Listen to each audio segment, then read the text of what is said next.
বিসমিল্লাহির রহমানির রহিম। হে সমস্ত জগতবাসী, আজ আমি শামীম আলী আপনাদের সামনে যে আলোচনাটি নিয়ে উপস্থিত হলাম, সে আলোচনাটি হবে স্বপ্নের ব্যাখ্যা। স্বপ্নের ব্যাখ্যা অবশ্যই আমাদের এই পৃথিবীতে বেঁচে থাকতে হলে ব্যাখ্যা করে চলতে হবে।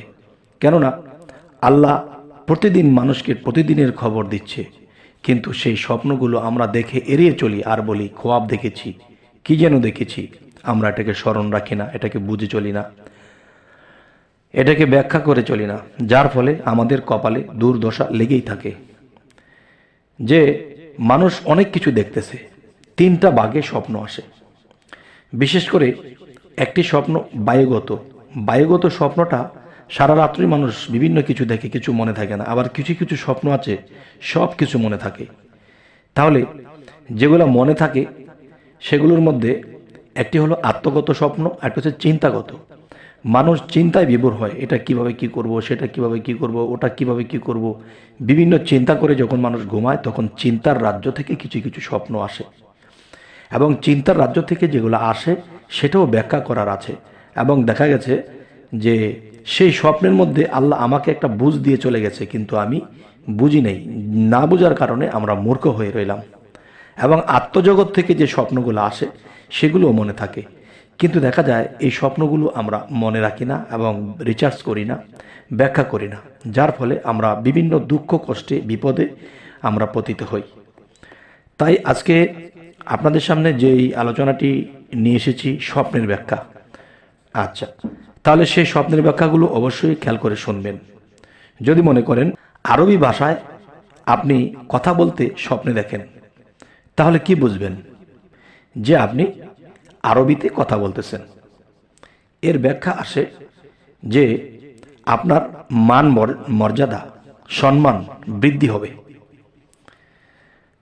তবে এই জিনিসটি বুঝলে কি হয়, নিজের মধ্যে একটা আগ্রহের সৃষ্টি হয় যে মান মর্যাদা সম্মান বৃদ্ধি পাবো। আচ্ছা, তাহলে আমি সেভাবেই চলবো। আরও একটি বিষয়ে, যদি কেউ স্বপ্নে দেখে যে আউলিয়া দেখেছে, কোনো অলিয়া আউলিয়াকে স্বপ্নে দেখেছে, তাহলে বাস্তবে তার ব্যাখ্যা কি হবে? তার ব্যাখ্যা হবে তিনি অর্থপ্রাপ্তি হবে এবং শূন্য কখনোই সে থাকবে না, এবং পুণ্যের কাজগুলো তার দ্বারা হয়ে যাবে। সুবহানাল্লাহ, আলহামদুলিল্লাহ। তবে অনেকেই কিন্তু আউলিয়াকে দেখে কিন্তু বোঝে না এটা দেখলে কি হয়। আচ্ছা, এবার আসি, আউলিয়াকে খুশি দেখলে আপনি স্বপ্নের ব্যাখ্যাটি কি করবেন? আপনার ঘুম ভেঙেছে, এখন মনে পড়েছে যে আমি একজন আউলিয়াকে হাসতে দেখেছি বা খুশি দেখেছি, তাহলে এটা আপনি কি বুঝবেন? এটা বুঝবেন যে আপনি পদমর্যাদা লাভ হবে। আপনার পদমর্যাদা, যেই পদে আছেন সেই পদে আপনার মর্যাদা লাভ হবে ইনশাআল্লাহ। আচ্ছা, এখন যেটা বলবো সেটা হলো আউলিয়াকে বিষণ্ণ দেখলে, আউলিয়াকে বিষণ্ণ মুখে দেখলে এর ব্যাখ্যা কি হবে? এর ব্যাখ্যা হবে যে আপনার পদোন্নতি হবে। আপনি যে পদে আছেন সেই পদে মর্যাদাশীল হবেন, পদ উন্নতি হবে। এবার আসি যে আপনি যদি স্বপ্নে দেখেন আলেম, একজন আলেমকে আপনি দেখেছেন, তখন এর স্বপ্নের ব্যাখ্যা কি হবে? এর ব্যাখ্যা হলো পূর্ণ পথ অনুসরণ বলতে আপনি যে পথে নিয়ত করেছেন আল্লাহর নামে বিসমিল্লাহির রহমানির রহিম বলে, যেই পথে আপনি অগ্রসর হবেন সেই পথেই আপনার উন্নতি লাভ হবে এবং পুণ্যের কাজগুলো আপনার দ্বারা হয়ে যাবে। আচ্ছা, এবার আসি, যদি কেউ স্বপ্নে দেখে আলেমের সাথে মজলিসে বসা দেখলে কি বুঝবেন? একজন আলেমের সাথে আপনি একটা মজলিসের মধ্যে বসে আছেন, এতে স্বপ্নে আপনি কি বুঝবেন? এটা সহজ একটা বিষয়, সেটা হলো যে আপনি খুব সম্মান প্রাপ্তি হবেন, যেই সম্মান আল্লাহর ওলিদেরকে দিয়ে থাকে ওরকম সম্মান প্রাপ্তি হবেন। যাই হোক, যে আমি আরও কিছু আলোচনা আপনাদের সামনে চলে যাব, যে অবশ্যই একটু কষ্ট করে শুনুন। আরও কয়েকটি ব্যাখ্যা রয়েছে। আপনি কোনো আলেমকে যদি খুশি দেখেন, হাসি খুশি দেখেন, তাহলে আপনার কি হবে? স্বপ্নে কি ব্যাখ্যা করবেন? একজন আলেমকে খুশি দেখলে আপনার মনোবাঞ্ছা পূর্ণ হবে। আপনি পৃথিবীতে অনেক কিছুই তো আশা করে মানুষে, তবে আপনার শ্রেষ্ঠ কোনো আশা থাকলে আর এই আশা অবস্থায় যদি আপনি কোনো আলেমকে হাসি খুশি দেখতে পান, তাহলে আপনার মনোবাঞ্ছা পূর্ণ হবে। আলহামদুলিল্লাহ। আচ্ছা, আরেকটি বিষয় হলো, আলেমের নিকট দ্বীনি এলেম শিখতে বা তাকে প্রশ্ন করতে দেখলে আপনি স্বপ্নে এটা কি বুঝবেন? ঘুম থেকে উঠেছেন, চোখ কসলাচ্ছেন, এখন ভাবছেন যে আমি একজন আলেমের কাছে দ্বীনি এলেম শিক্ষা নিচ্ছি এবং তাকে আমি ইসলাম সম্পর্কে কিছু প্রশ্ন করতেছি। তো এখন স্বপ্নে এটা আপনি কি বুঝবেন? স্বপ্নে আপনি এটাই বুঝবেন, ইহকাল এবং পরকাল উন্নতি হবে। সুবহানাল্লাহ, আলহামদুলিল্লাহ, যে ইহকাল পরকালের উন্নতি হবে। আচ্ছা, এবার আসবো, আলেম গৃহে দেখলে কি বুঝবেন? একজন আলেমকে যখন আপনি গৃহে দেখবেন বসে আছে, মানে আপনার বাড়িতে বসে আছে, এখন আপনি কি বুঝবেন? এখন বুঝবেন যে এলমে দ্বীনি লাভ হওয়ার লক্ষণ।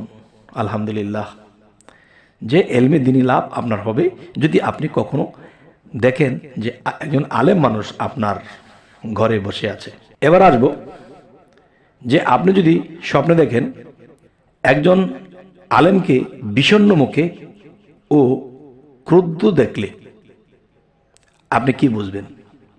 একজন আলেম আপনার ঘরে কিংবা বাহিরে সাক্ষাৎ হয়েছে এবং তাকে দেখতে দেখা যাচ্ছে সে খুবই রাগান্বিত অবস্থায়, এতই রাগান্বিত অবস্থা যে তার মুখের দিকে চাওয়া যাচ্ছে না। তাই এরকম রাগান্বিত অবস্থায় যদি একজন আলেমকে দেখেন, তখন আপনি বাস্তবত আপনি এর ব্যাখ্যা কি করবেন?